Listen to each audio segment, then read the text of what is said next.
बिस्मिल्लाहिर्रहमानिर्रहीम अस्सलाम वालेकुम। इस वीडियो में मैं आपको बताऊंगा कि कल शहबाज शरीफ साहब की मौलाना फजलुर रहमान साहब के साथ जो मुलाकात हुई उसका अहवाल क्या है और वहाँ पर क्या कुछ डिस्कस हुआ। उससे भी पहले मैं एक इम्पॉर्टेंट चीज़ आपके साथ शेयर कर देता हूँ जो कि शेख रशीद साहब ने इंकशाफ किया है कि शहबाज शरीफ साहब इस्लामाबाद आकर वो जो इम्पॉर्टेंट मुलाकात करना चाहते थे उस इम्पॉर्टेंट मुलाकात का वक्त उनको नहीं मिल सका। मैंने कल ही अफजल जावेद साहब के साथ एक वीडियो की और मैंने उस वीडियो में कहा था कि शहबाज शरीफ साहब जो इस्लामाबाद अचानक पहुँचे हैं तो आप शहबाज शरीफ पर नज़र रखें, शहबाज शरीफ को देखें कि वो कहाँ कहाँ जा रहे हैं। शहबाज शरीफ साहब ऐसे नहीं अचानक इस्लामाबाद आ गए, उनका मकसद ना तो वो प्रेस कॉन्फ्रेंस था और मौलाना फजलुर रहमान साहब से भी जो वो मिलने गए वो नवाज शरीफ का हुक्म था। उस पर मैं आता हूँ कि वहाँ पर क्या मामला हुए, लेकिन मैंने ये कहा था कि शहबाज शरीफ साहब जब भी इस तरह की मुश्किल हालात में होता है शरीफ ख़ानदान तो हमेशा वो पिंडी इस्लामाबाद में इम्पॉर्टेंट मुलाकातें करते हैं और शहबाज शरीफ साहब बहुत माहिर हैं वो मुलाकातें करने के, छुप के जाने के, बग़ैर प्रोटोकॉल की गाड़ियों में जाने के, पिछले दरवाजे से जाने के। तो वही हुआ। अब शेख रशीद साहब का ये दावा सामने आया है, इंकशाफ सामने आया है कि शहबाज शरीफ साहब जो इंपॉर्टेंट मुलाकात करना चाहते हैं उस इंपॉर्टेंट मुलाकात का वक्त शहबाज शरीफ साहब को नहीं मिल सका। तो लगता ये है कि नवाज शरीफ साहब के लिए कोई आसानी नहीं सामने आने वाली, क्योंकि शहबाज शरीफ साहब जहाँ मुलाकात करना चाहते थे अगर मुलाकात हो जाती तो शायद कोई चांसेस थे कि नवाज शरीफ साहब को कोई रिलीफ मिल जाता। अब आते हैं उस मुलाकात पे जो कि कल शहबाज शरीफ साहब ने पूरे अपने एक वफद के हमरा मौलाना फजलुर रहमान साहब के साथ की। एक तो ये बात ध्यान में रखें कि ये मुलाकात दर मुलाकात, मुलाकात दर मुलाकात, एक के बाद एक मुलाकात, एक के बाद एक मुलाकात, जैसे अदालतों के बारे में कहा जाता है कि तारीख पे तारीख, तारीख पे तारीख, तारीख पे तारीख, इसी तरह अपोजिशन की भी मुलाकात पे मुलाकात, मुलाकात पे मुलाकात, लेकिन हासिल वसूल हमारे सामने नहीं आता, कोई ठोस लाएअमल हमारे सामने नहीं आता, कोई तारीख हमारे सामने नहीं आती। और कल जब फजलुर रहमान साहब और शहबाज शरीफ साहब ने बाहर निकल कर प्रेस कॉन्फ्रेंस की तो आप उनकी आवाज़ म्यूट करके सिर्फ उस वीडियो को गौर से देख लें, उनकी तस्वीरें, उनके चेहरे गौर से पढ़ लें तो आपको अंदाज़ा हो जाएगा। अगर आपकी नज़र ठीक है, अल्लाह ताला सबकी नज़र को सलामत रखे, अगर आपकी नज़र ठीक है, अगर करीब की या दूर की आपकी नज़र का कोई मसला है तो ऐनक शनक लगा के आप देखें, चेहरे सिर्फ आप पढ़ लें, मेरे एनालिसिस की आपको ज़रूरत नहीं पड़ेगी, किसी के एनालिसिस की ज़रूरत नहीं पड़ेगी।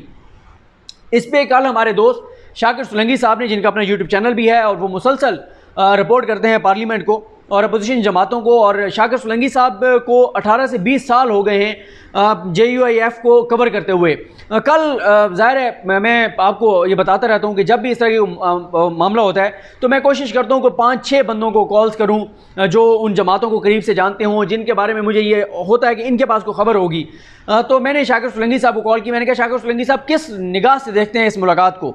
शाकिर सुलंगी साहब ने मुझे कहा कि सदीक साहब इस मुलाकात के बाद जो प्रेस कॉन्फ्रेंस हुई वो प्रेस कॉन्फ्रेंस में अगर आप उनकी गुफ्तगू सुने तो उनके चेहरे देखें तो ऐसे लग रहा था जैसे कोई किसी की फौतगी पे ताज़ियत के लिए आता है तो ताज़ियत के बाद बातचीत हो रही होती है कि मरहूम बड़ा अच्छा इंसान था, कल ही बेचारा बैठा था, परसों व्हाट्सएप पे स्टेटस लगाया हुआ था, कितना अच्छा बंदा था, मेरे साथ ये उसकी यादें हैं, वो बस मरहूम अच्छा बंदा था, अल्लाह की मर्ज़ी, वक्त लिखा हुआ था, कौन क्या कर सकता है। तो उन्होंने कहा जैसे शहबाज शरीफ साहब कोई ताज़ियत के ऊपर आए हों और ताज़ियत के बाद जो है वहाँ पर गुफ्तगू हो रही हो, इस तरह से अफसोदा सा माहौल था। उनके चेहरे बता रहे थे कि मुलाकात में क्या हुआ। अब मैं आपको ये बताता हूँ कि एक तो मौलाना फजलुर रहमान साहब के सामने ये इस्तदा रखी गई शहबाज शरीफ साहब की जानिब से कि आप जो क्योंकि मौलाना साहब ने उनको बता दिया कि उन्होंने छोटी जमातों का उनकी एक मीटिंग रखी हुई है और उस मीटिंग के बाद वो अपना लाएअमल बताएंगे कि नून लीग और पीपल्स पार्टी के साथ चलना है या नहीं चलना, इनको इत्तेहाद में शामिल करना है या नहीं करना,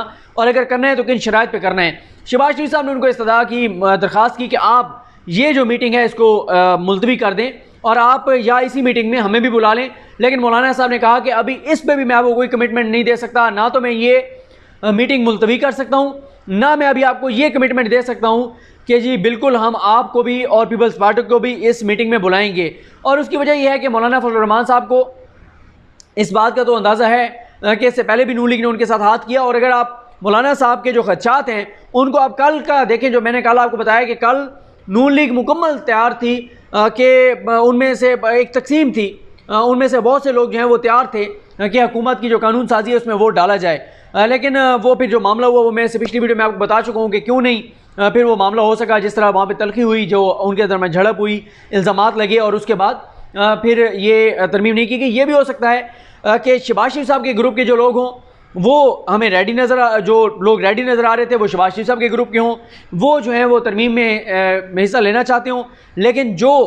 कल जिन्होंने रुकावट डाली वो नवाज शरीफ साहब के कैंप के हों कि ये तरमीम ना हो। और ज़ाहिर है इस वक्त जो भी हालात ख़राब होंगे उसका सबसे ज़्यादा नुकसान जो है वो शहबाज शरीफ साहब की सियासत को होगा। जिस तरह से शेख रशीद साहब ये भी कह चुके हैं कि मरीम सफदर साहबा ने जो पत्थर नैब इमारत पर मारे हैं वो पत्थर उन्होंने नैब को नहीं मारे, उन्होंने वो शहबाज शरीफ साहब को मारे हैं।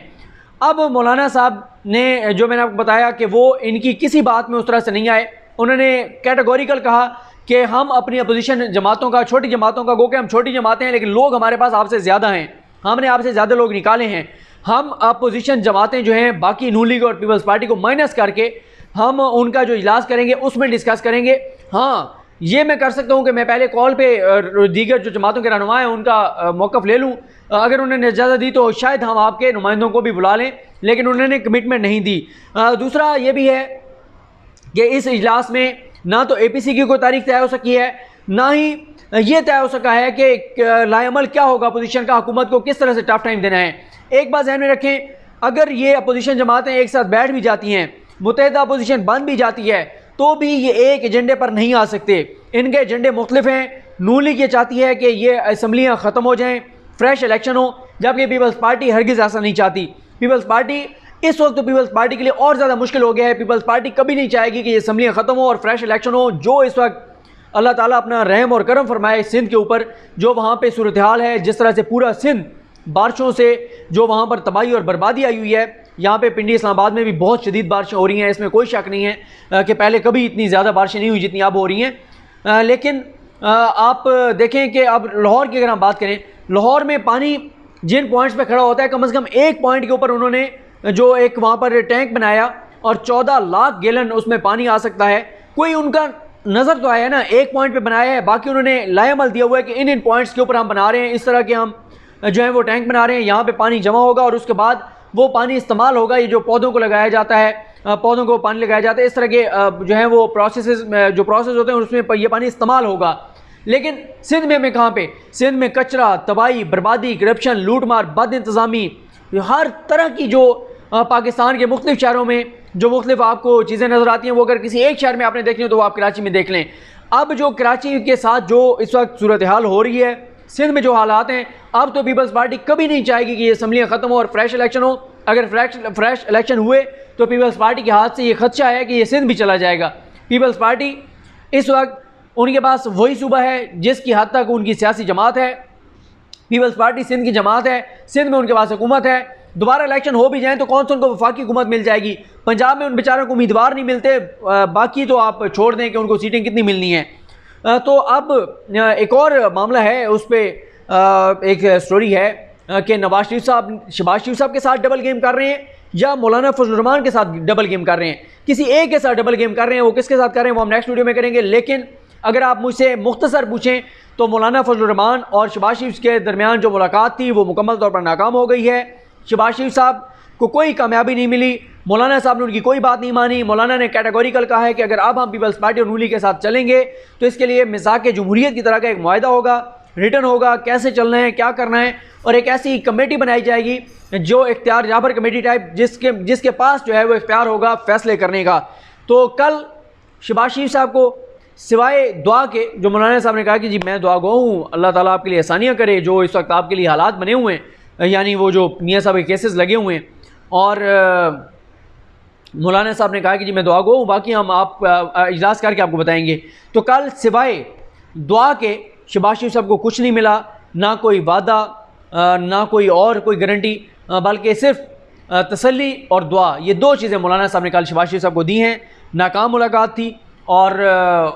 अगली वीडियो में हम बात करेंगे, एक तो मैंने आपको नैब वो उसकी सेनेट की कार्रवाई के बारे में भी बताना है, और साथ ही हम बात करेंगे कि नवाज शरीफ साहब किसके साथ डबल गेम कर रहे हैं, मौलाना के साथ या शहबाज शरीफ के साथ, इस पर बात करेंगे। मुझे अपनी दुआ में याद रखें। अलकरीम हम सबका अमीन आसरू। अल्लाह हाफिज़।